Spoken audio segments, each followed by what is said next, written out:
因为新光三为了这站起步意外，唔那台中市府启动39间百货公司、甲大卖场等等的公安客栈。伫咧湘北、桃园、台南、高雄、甲屏东，嘛拢有展开预防性的客栈。另外，伫咧台北市也特别去客栈夜市的假事，有发现到2大违规。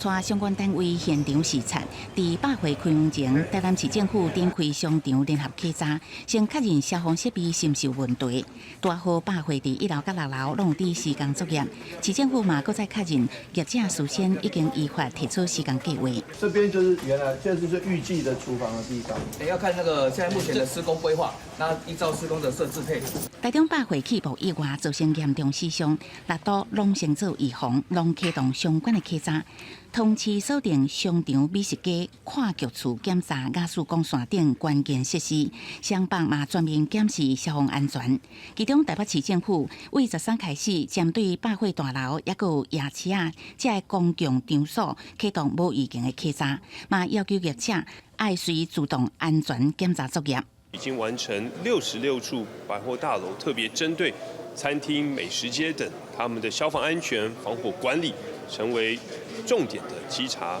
项目，也针对包括南机场、士林、宁夏以及饶河夜市209摊使用瓦斯的突击检查。特别要求新北市7家天然气的公司要立即派人去巡查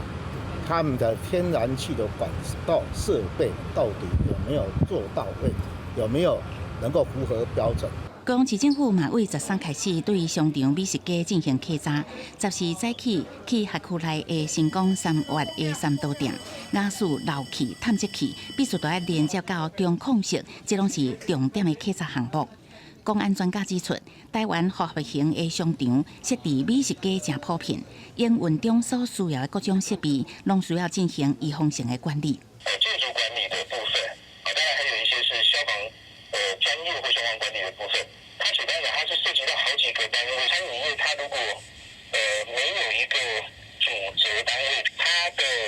效果可能就会是个挑战了。 专家建议，复合型商场公安宽职单位分伫无共机构管理，需要有统筹的窗仔口。同时，现场相关人员嘛爱理解火灾风险，也甲应变，伫平常时都爱进行教育训练。公视新闻采访报道。